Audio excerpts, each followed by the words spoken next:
Angela, you're here today with us. You had DTR about 18 months ago, and I wanted to do a follow-up with you just to see how things were going and kind of ask you a couple of questions because, as you know, as I've been doing this, I've kind of come under a little bit of heat from other professionals, I think, that just really don't understand what it is that we're doing here. So I wanted to ask you, how have things been?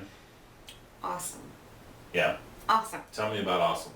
Awesome is when my husband says that dentist saved your life.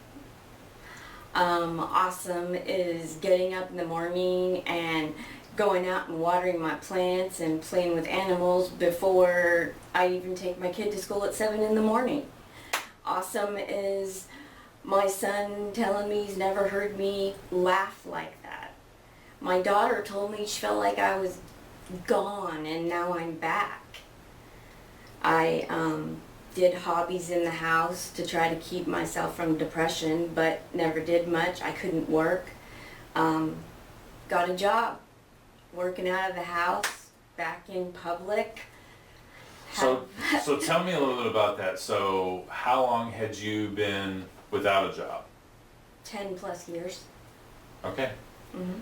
So you obviously feel good enough now that the chronic pain is not keeping you from doing other things. No. Being able to focus at work. Right. And there's also a huge validation that comes with this.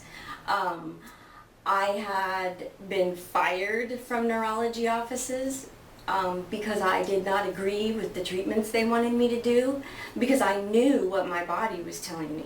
Sure. And like I told you before, I felt hopeless. But now, I'd love for you to write letters and stuff, but I think I'm going to tell people. I'm going to make sure people know and hear me because I know people knew me before. Sure. And now they're seeing me now and they don't even recognize me. Well, I mean, I've written letters to other providers about, okay, this is what's happened, this is what has transpired, and one of two things come as a result of that. One, it's placebo effect. Oh. And what you're feeling now really isn't a result of the treatment that was rendered. Oh. Or I'm just a quack and you're a quack and everybody's a quack. Well, because it doesn't fit their paradigm as far as these are the things I've been taught, these are the things I know, and I cannot gamble or hold multiple scenarios on the table of possibilities as far as what could have been going on with this patient. Right. Could all of this been a result from the bite? And there's research and literature that says no, there's no correlation, and there's research that says absolutely there's a correlation because we keep seeing the same things over and over. And I fall into the latter because patients keep telling me the same thing. I run my diagnostics, I see the same things on the tests and say, okay, well, here are your options, here are the things we can do, and let's measure while we're doing it. And the reality is most healthcare practitioners don't measure the things that I measure.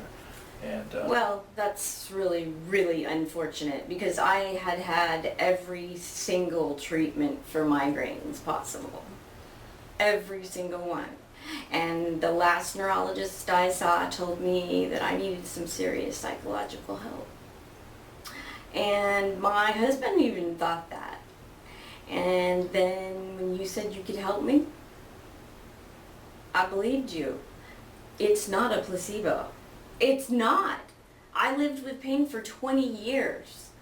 I took tons of medications. I don't take them anymore. My body is healthier than it's been probably ever. Probably ever. okay, wow. Yeah. You once told me, and this was after you came in last time for your routine cleaning, you had told me that before we did treatment that you were in a very dark place. Yeah. And that you told me that you had had suicidal thoughts. Yes, I did. And I'm gonna pry a little bit here in a very probably sensitive area for you. But the reason why I'm doing that is because I'm aware that there are a lot of patients, people that have had similar stories and who have been suffering for years and years, and that validation for them that what they're feeling is not really all in their head. But I just wanted to know from you if you would just share a little bit about what that comment that you said to me, what that really meant to you. Well, I did. I had felt hopeless. I felt like I was living on the outside of my family, watching them all interact.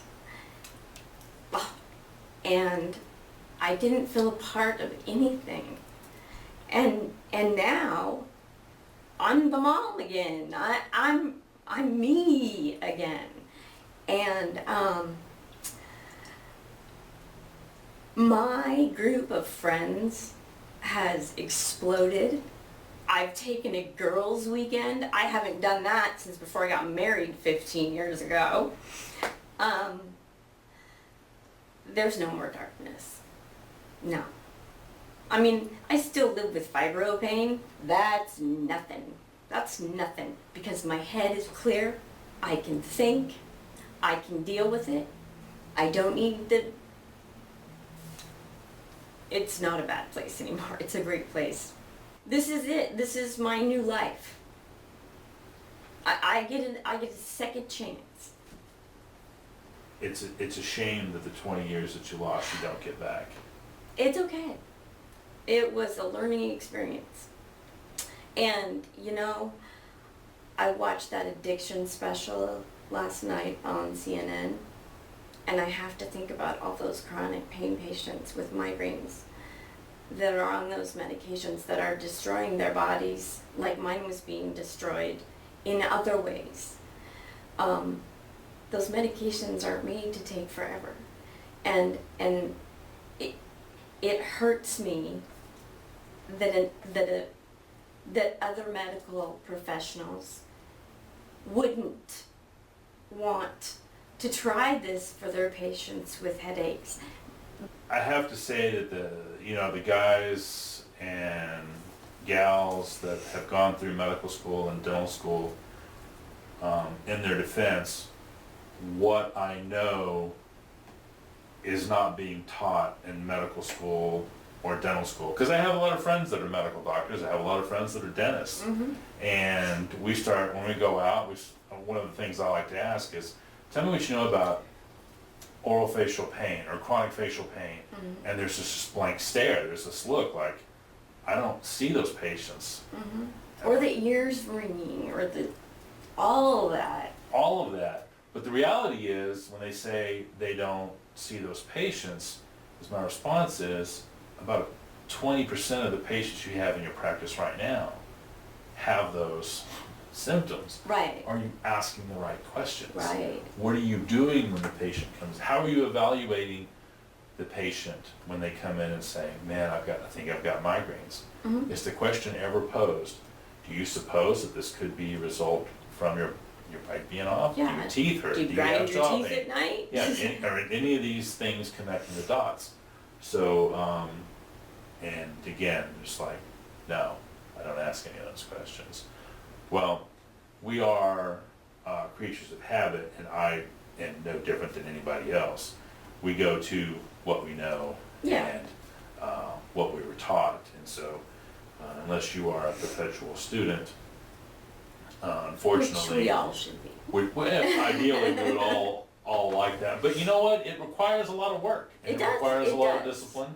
And when you're doing that, it takes time away from your hobbies, from your family, from your practice, from the things that you like to do when you relax. So, quite frankly, the guys that are in the TMD world have spent six figures of their own money in equipment, travel, education, courses. That doesn't even include the journals that they read when they have some quiet time, when something new comes out and like, wow, this makes sense, or no, this really doesn't fit into my paradigm of what I believe and what my experience has been with the patients that I treat. So, and that's money that you can't even calculate. So it's more than what we've actually spent on a dollar value, but that's probably why most docs don't treat Yeah. You guys as a group, you guys just go from doctor to doctor and get bounced around, which is unfortunate. But no. So I want to thank you for just sharing your experience and where you're at. So again, after 18 months, happy you did it? Do it again in a heartbeat.